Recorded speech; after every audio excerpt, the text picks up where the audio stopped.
लब्बैक अल्लाहुम्मा लब्बैक लब्बैक ला शरीक लक लब्बैक इन्नल हम्दा one निअमता luck वल मुल्क ला शरीक लक। अल्हम्दुलिल्लाहि रब्बिल आलमीन वस्सलातु वस्सलामु अला सय्यिदिल मुरसलीन अम्मा बाद फ़अऊज़ु बिल्लाहि मिनश शैतानिर रजीम बिस्मिल्लाहिर्रहमानिर्रहीम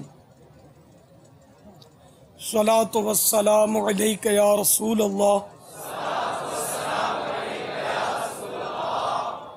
व अला आलिका व अस्हाबिका या हबीब अल्लाह सलातु वस्सलामु अलैका या नबी अल्लाह व अला आलिका व अस्हाबिका या नूर अल्लाह।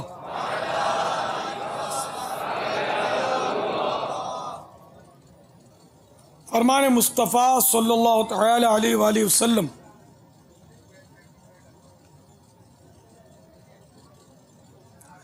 जिसने मुझ पर 10 मरतबा दुरूद पाक पढ़ा अल्लाह अज़्ज़ा वजल उस पर 100 रहमतें नाजिल फरमाता है। सल्लू अलल हबीब सल्लल्लाहु तआला अला मुहम्मद। तो बहरहाल ये कि अगर कोई नमाजियों के आगे से गुजरा है भागते हुए देखते हुए कि नमाजी है फिर भी गुजर गया, या किसी को कोनी मारी है और किसी को हिजा पहुंचाई हो तो तौबा भी काफ़ी नहीं है। नमाजी के आगे से गुजर गया है तो तौबा कर लेगा तो ये काफ़ी है। किसी को कोनी मारी है करके हाथ खींच कर आगे घुस गया ये तो ईज़ा मुस्लिम का बाइस होगा। अब अगर किसी को ईज़ा दी है तो तौबा तो करनी ही करनी है, साथ में उसको भी ढूंढ के उससे माफ़ी भी मांगनी है। तो मैंने आपको इस तरह कर दिया।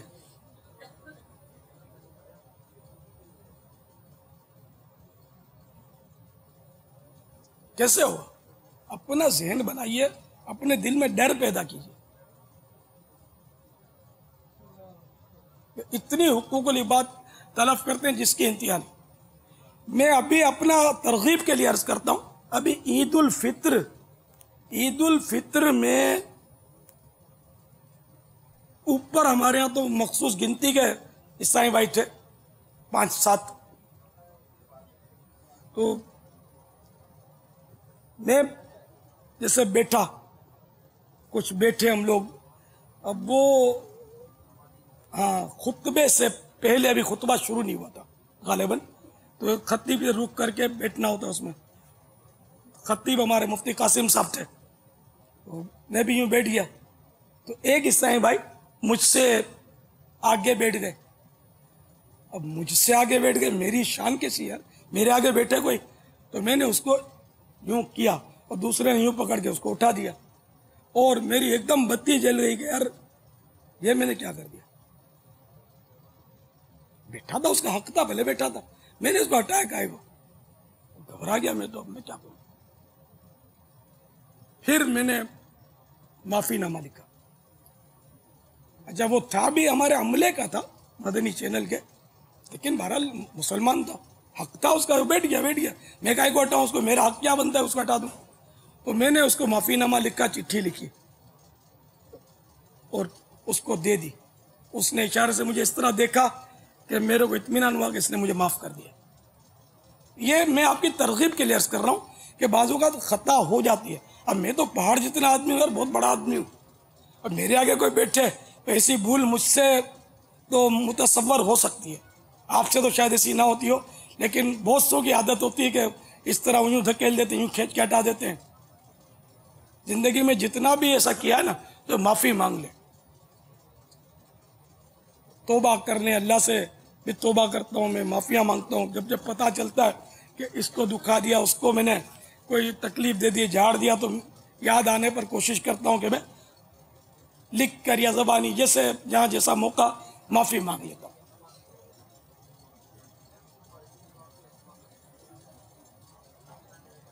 तो मज़ीद चिट्ठी आई कि ऐसी धक्कम पील हुई, यानी अभी के लिए शायद ऐसी धक्कम पील हुई, वुजू खाने पर ईसाई भाई दब गए, बड़ी मुश्किल से निकाला और एक शोर मच गया।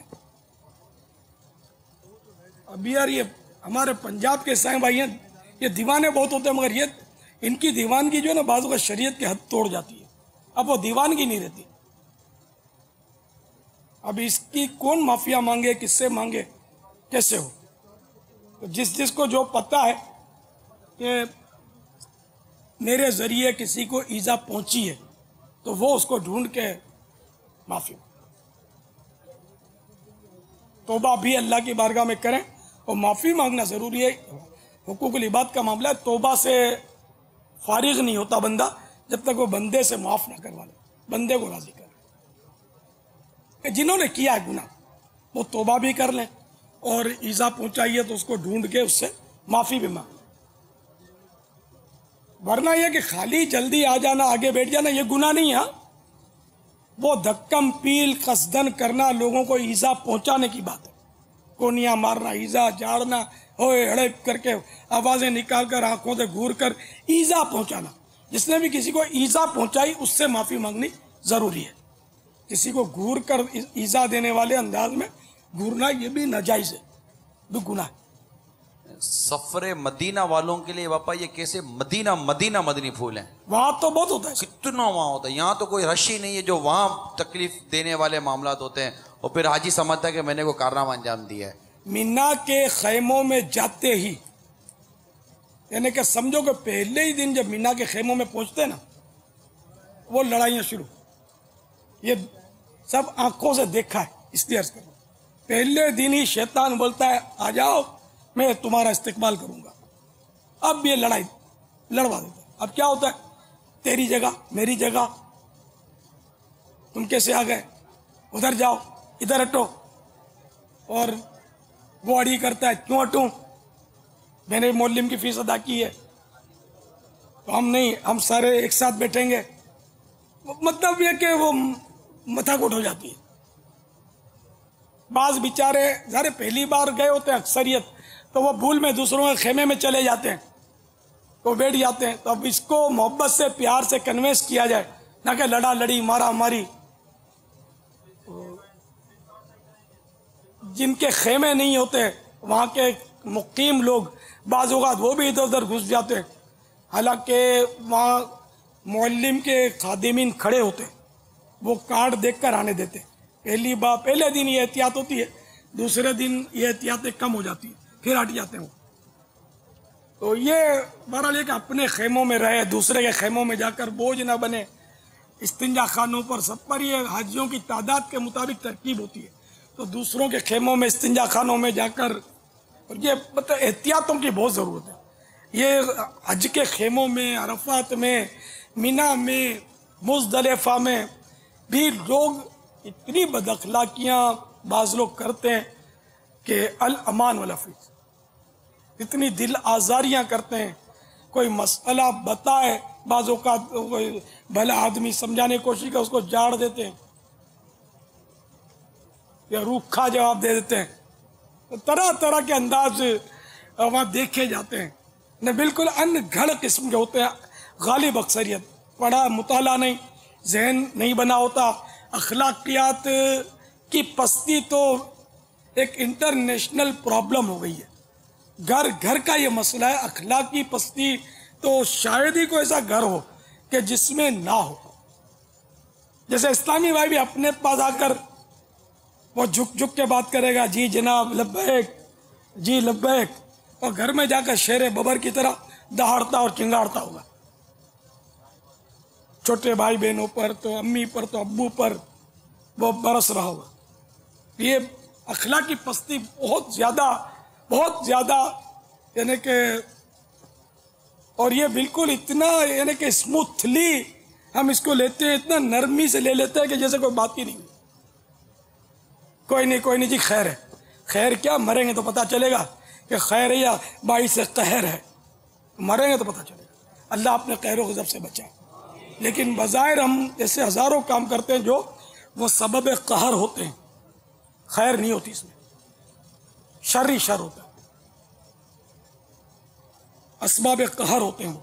ये हमको बिल्कुल यानी कि इसका एहसास नहीं होता कि जर्रे जर्रे का क़यामत के रोज हिसाब है,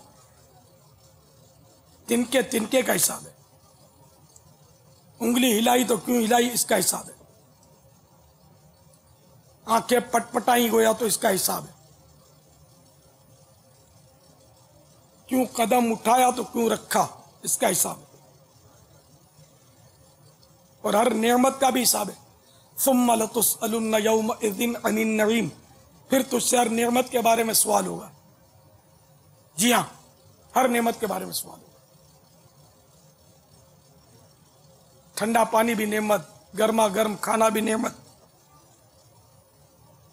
आलीशान मकान हमारे, ये सब नेमतें।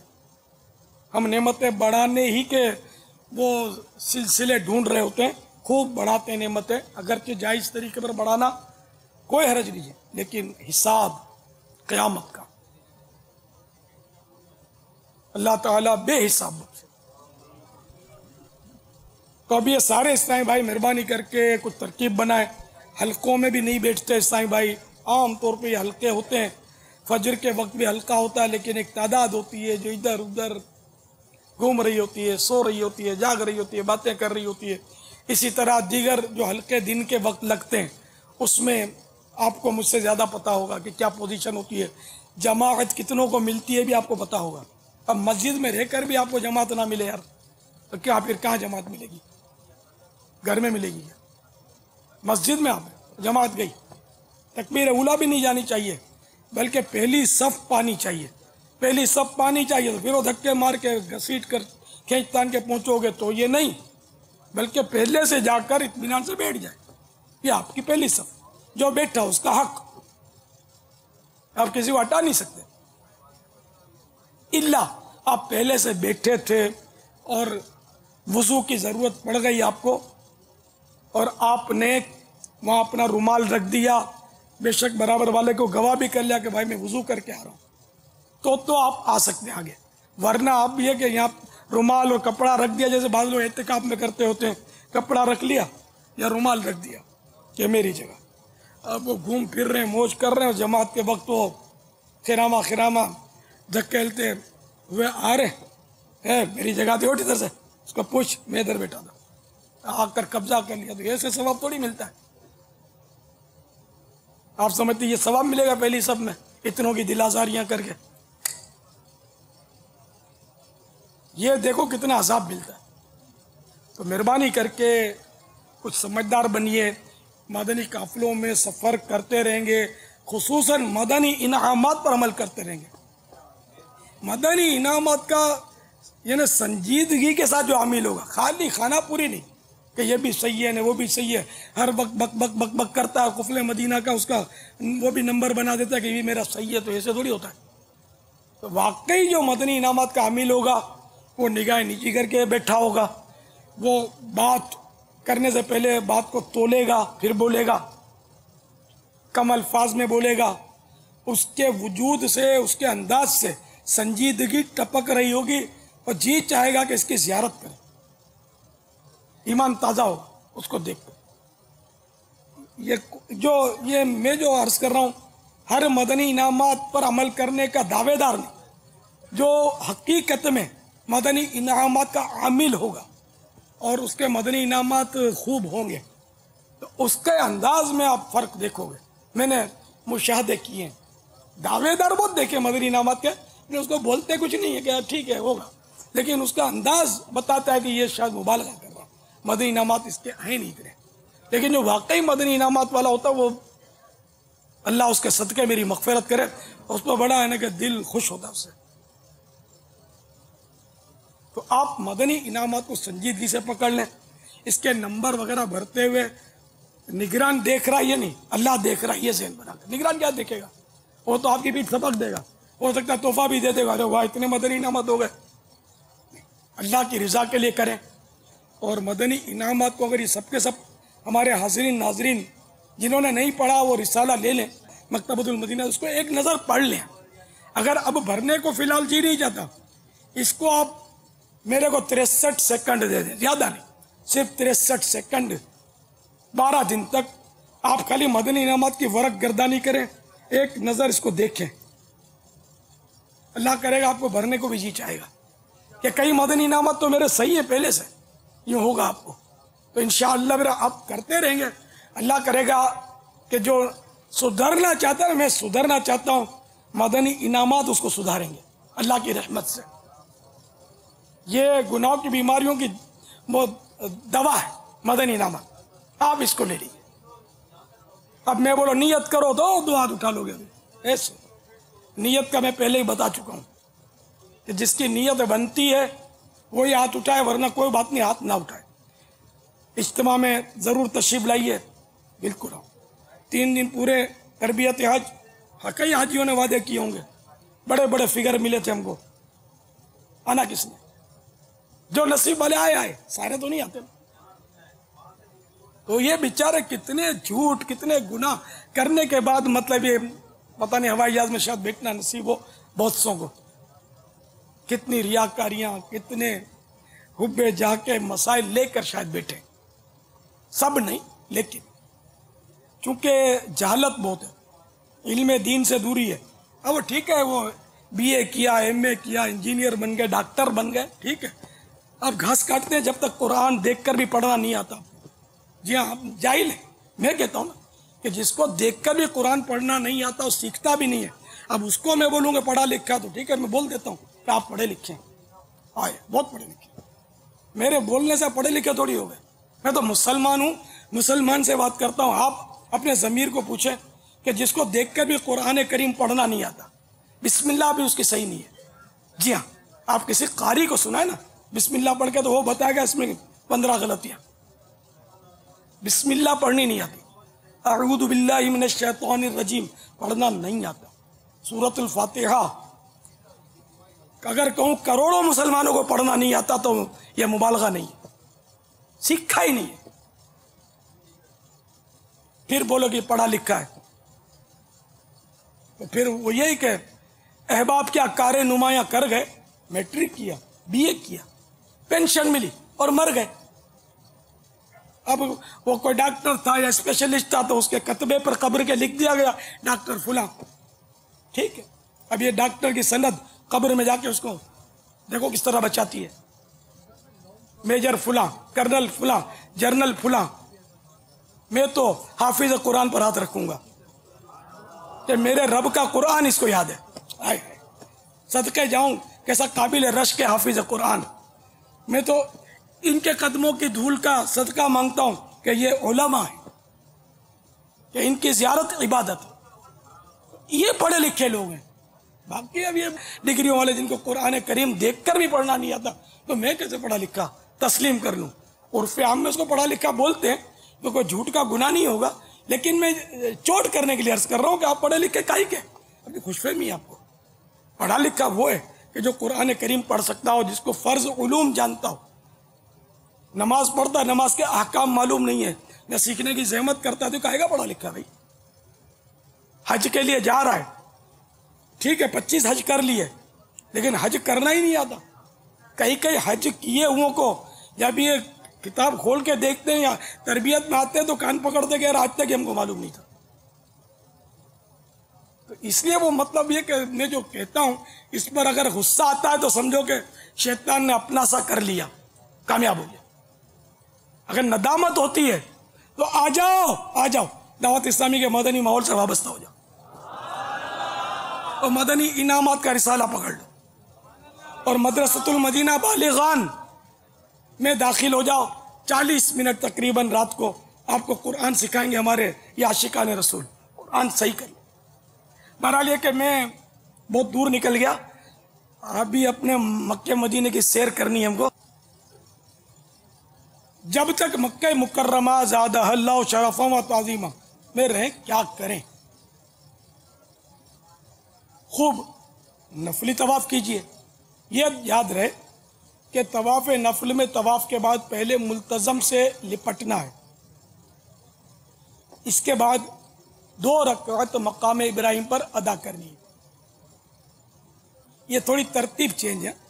मैंने जब एहराम के साथ तवाफ़ किया था उम्रे का जैसे, तो उसमें यह था कि तवाफ़ के बाद मकाम इब्राहिम पर नफल पढ़ने थे और इसके बाद मुल्तज़म पर हाजिरी देनी थी। लेकिन हर उस तवाफ़ में तवाफ़ के फ़ौरन बाद वाजिब तवाफ़ अदा करनी होती है, जिसके बाद सही करनी है, और जिस तवाफ़ के बाद सही नहीं है उसमें पहले तवाफ़ के बाद मुल्तज़म पर हाजिरी होती है, इसके बाद वो नमाज तवाफ़ है। अब मिसाल के तौर पर तवाफ़ ज़ियारा के बाद आपको सही करनी है। अब तवाफ़ ज़ियारा के बाद भी पहले 2 रकात नफल पढ़ेंगे, इसके बाद मुल्तज़म की हाज़िरी, फिर जाकर आब ज़मज़म की हाज़िरी और वो सही की तरकीब।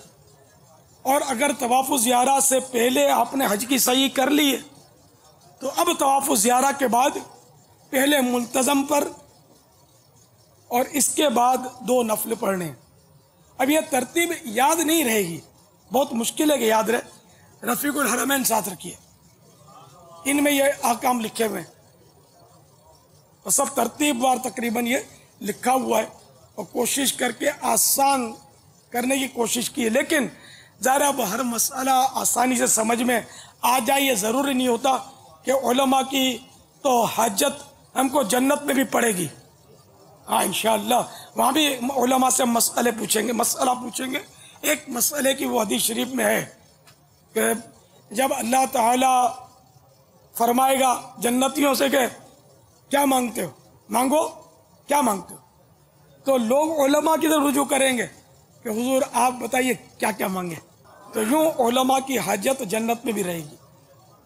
तो इसीलिए यहाँ दुनिया में ही उलमा के कदमों से लगे रहेंगे तो इंशाअल्लाह जन्नत में भी इनके सदक़े, इनके साथ साथ इंशाअल्लाह जन्नत में दाखिला नसीब हो जाएगा। कभी हुजूर अकरम सल्लल्लाहु तआला अलैहि वसल्लम के नाम का तवाफ़ कीजिए, तो कभी गौसुल आज़म रज़ी अल्लाह तआला अन्हु के नाम का, कभी अपने पीरो मुर्शिद के नाम का, तो कभी अपने वालिदैन के नाम का। बल्कि खुशनसीब जो होते हैं वो तो सरकार नामदार सल्लल्लाहु तआला अलैहि वसल्लम के नाम का हज भी करते हैं और फिर इसकी खूब बरकतें भी पाते हैं। एक खुशनसीब का बहुत ईमान अफरोज वाक़या है जो आशिकान रसूल की हिकायात में दर्ज है। हज़रत सैयदना अली बिन मुवफ़्फ़क़ अलैहि रहमतुल्लाहिल हक़ ने रसूलुल्लाह सल्लल्लाहु तआला अलैहि वसल्लम की तरफ से कई हज किए। आप रहमतुल्लाह तआला अलैहि फरमाते हैं, मुझे ख्वाब में मक्के मदीने के ताजदार सल्लल्लाहु तआला अलैहि वसल्लम का दीदार हुआ।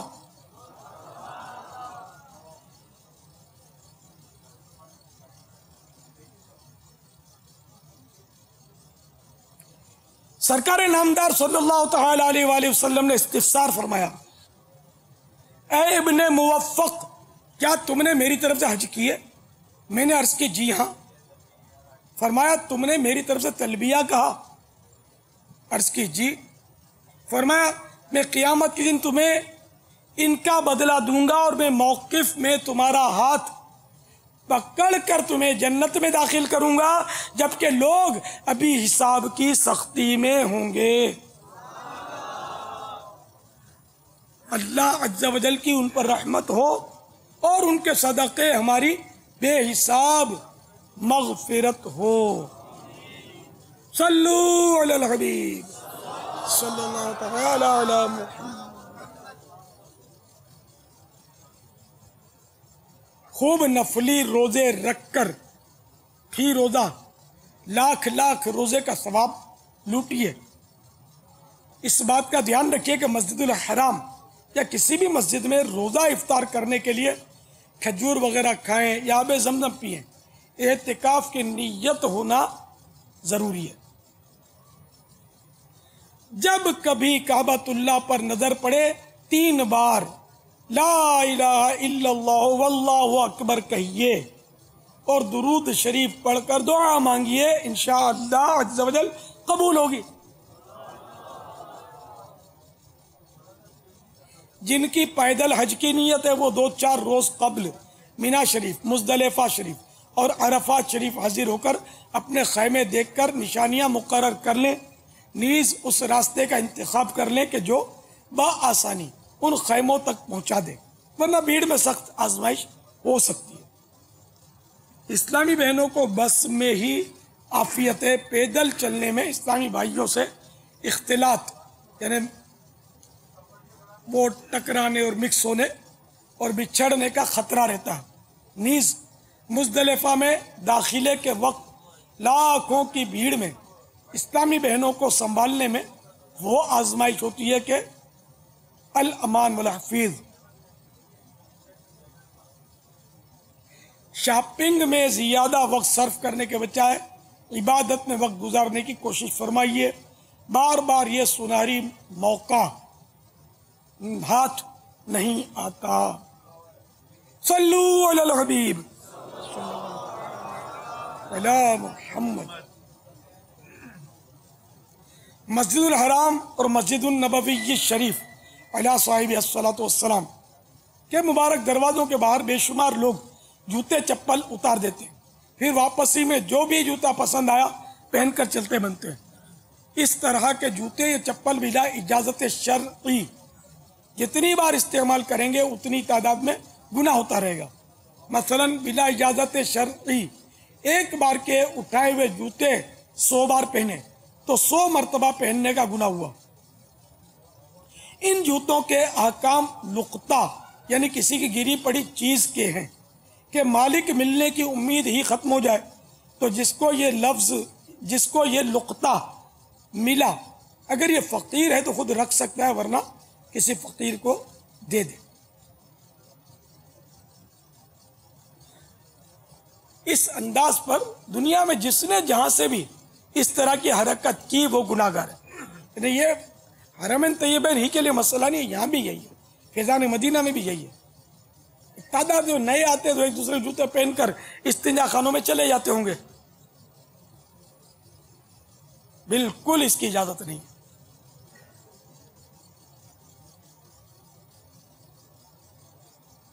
अपने लिए लुक्ता यानी गिरी पड़ी चीज उठा ले जाने वाले पर फर्ज है कि तौबा भी करे और इस तरह जितने भी जूते चप्पल या चीजें ली हैं अगर इनके असल मालिकों या वो न रहे हों तो उनके वारिसों तक पहुंचाना मुमकिन न हो तो वो सारी चीजें या अगर वो अशिया बाकी नहीं रहीं तो उनकी कीमत किसी मिस्कीन को दे दे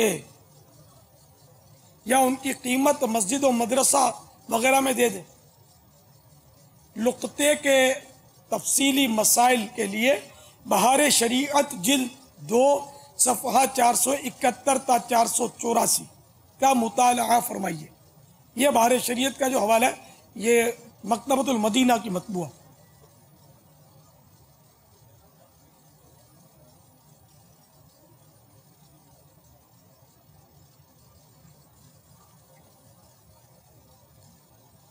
इस्लामी बहनों के लिए मदनी फूल। औरतें नमाज क़याम गाही में पढ़ें। नमाजों के लिए जो मस्जिदैन करीमैन में हाजिर होती हैं जहालत है। ये मैं अपनी तरफ से नहीं कह रहा हूँ भाई, ये बहार शरीयत का जुज़इया है। बहार शरीयत में फ़रोदगाह लिखा है। अब फ़रोदगाह में ज़रा समझते नहीं है तो इसलिए क़याम गाह मैंने पढ़ा इसको। तो बहरहाल का औरतें नमाज फ़रोदगाह यानी क़याम गाह ही में पढ़ें।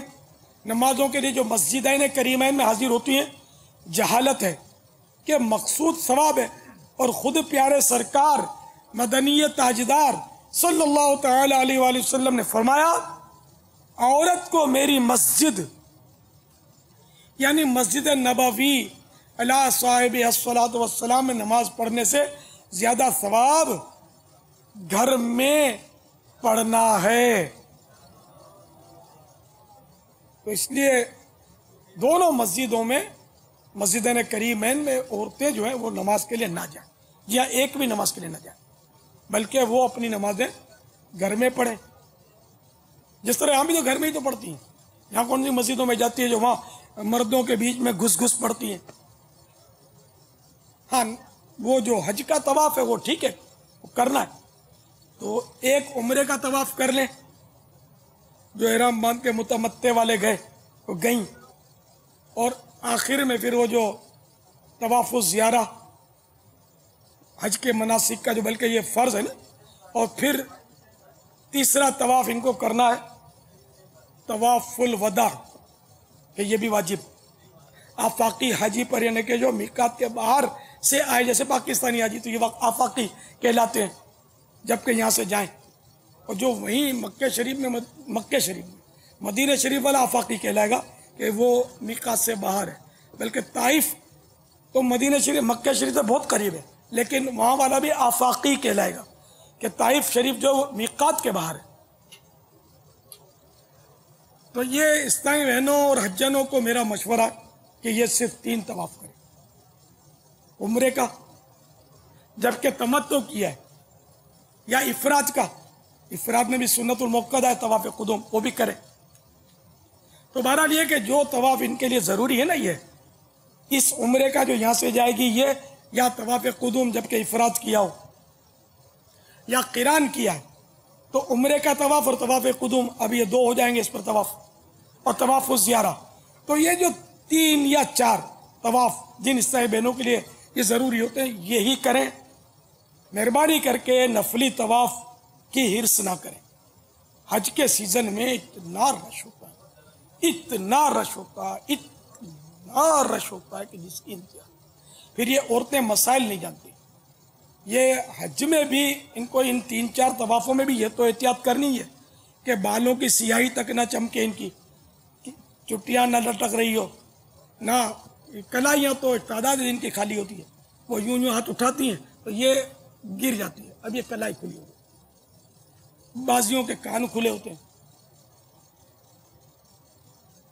इसमें तो बड़े मसाइल आएंगे कि अगर अक्सर फेरे तवाफ़े ज़ियारा के अगर कलाई का चौथा हिस्सा खुला रखकर पड़ा किया, शायद वो चौथा ही है, यानी अगर तवाफ़ु ज़ियारा के अक्सर फेरे कलाई का चौथा हिस्सा खुला रहा या चौथाई कान खुला रहा, इस तरह किए तो दम वाजिब होगा। और ये चौथा ये क्या चारों सातों सात फेरे लगी होती हैं औरतें। अच्छा, नफली तवाफ में भी ये खुलना जो ये हराम है, बल्कि गैर मर्द के लिए, गैर मर्द के सामने अपने घर की 4 दीवारी में भी खोलना हराम है। अपनी कलाइयाँ औरतें खोल, आजकल तो आधी आस्तीन के ही कुर्ते पहनती पूरे, इनके तो पूरे हों, ये पंजे भी ढक जाए तो अच्छा है। ये तो पूरी वो अंगारा आग का टांडा बोलते हम। औरत के लफ्जी माना छुपाने की चीज़, औरत मीनिंग छुपाने की चीज़, तो इसका तो पूरा वजूद ही छुपा हो। अगरचे ज़रूरतन हथेलियाँ खोलने या पाँव के तलवे खुले रखने की इजाज़त ही सही, लेकिन मैं समझाने की अर्ज़ कर रहा हूँ कि वो बस ये जितना छुपी रहेगी आफियत में रहेगी। यह बाहर निकली, शैतान ने इसको ताका, तो ये वहाँ भी बेपर्दा होती हैं। फिर ये वहाँ मस्जिद हराम में 5 नमाजों में दौड़ती फिरती हैं, बेबाकी के साथ, बेपर्दगी के साथ, तरकीबें कुकू कुकू कुकू कुकू इनकी लगी रहती है। प्लस सही में भी इनके बिचारियों के को ठिकाने नहीं होते, तो पता भी नहीं होता, बात दौड़ती होती हैं मर्दों के साथ, तमाशा बना मसाइल। तो अब इनके मर्द ही नहीं जानते थे बिचारियां, तो वैसे ही इनके पीछे पीछे मर्दों के।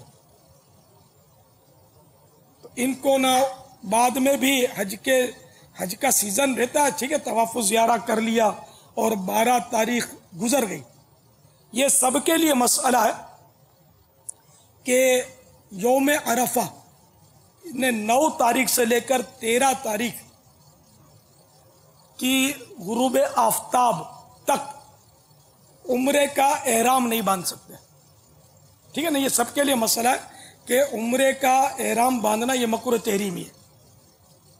13वीं के 13 तारीख तक, 9 से लेकर 13 तारीख तक, 13 के गुरूब आफ्ताब के बाद उम्रे का एहराम बांध सकते हैं, वरना गुनाहगार होंगे।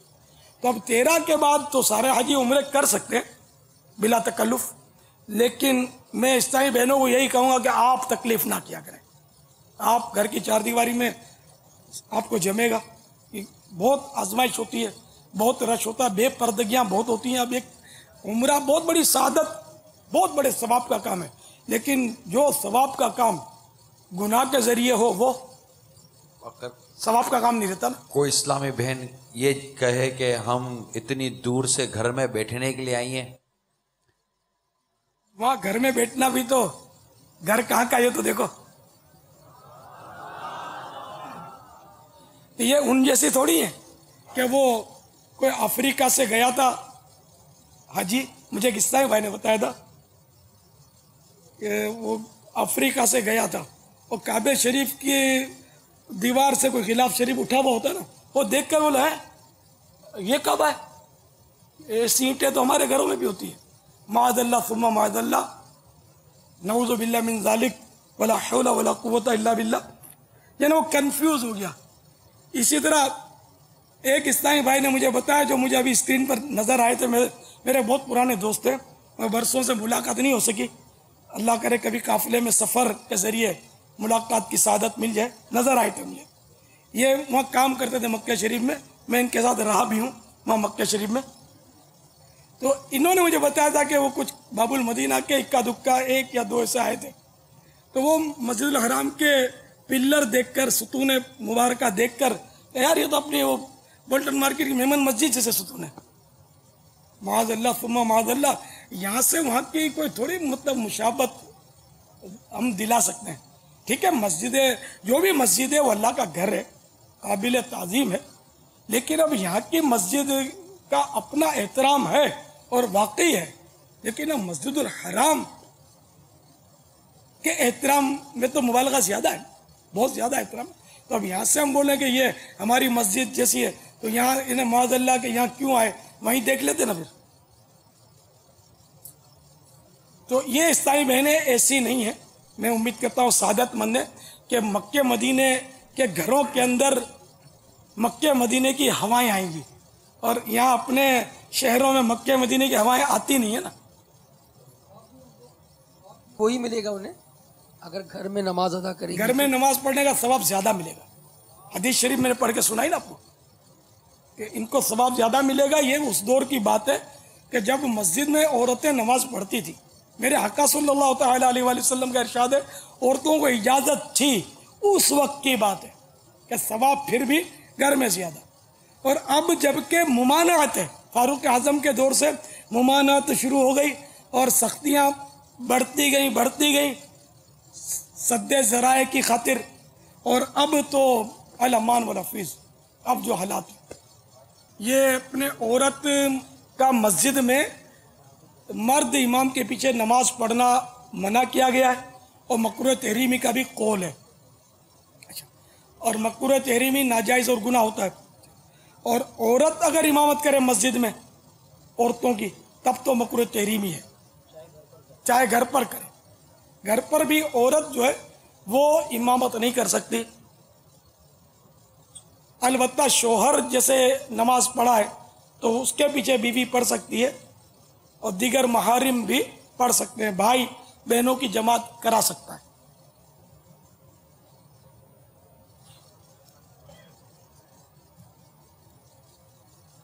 लेकिन अब जो मस्जिद करीमैन में हालात है ना, औरतों और मर्दों का इख्तिलात और जो मिक्सअप जो है ना, ये इस बात का तकाजा करता है कि औरतों को घर पे रहना चाहिए, और बिल्कुल ये उम्रे और इसमें भागम भाग नहीं करनी चाहिए। उस दौर की बात देखें, सहाबा किराम के दौर की, हज़रत सैयदतुना सौदा रज़ी अल्लाह तआला अन्हा जो उम्मुल मोमिनीन है, सहाबिया है, इनसे अर्ज़ की गई कि आप हज कर लीजिए। फरमा कि मैं एक हज कर चुकी हूँ, फ़र्ज़ अदा कर चुकी हूँ, मैं नफली हज करने के लिए नहीं आऊँगी, बस मैं घर से बाहर नहीं निकलती। अब तो घर से निकलेगा तो मेरा जनाजा। ऐसा पर्दा था उनका, और वाकई निकला तो उनका जनाजा ही निकला। औरत तो चार दीवारी में नहीं सही, चार दीवारी में सही है।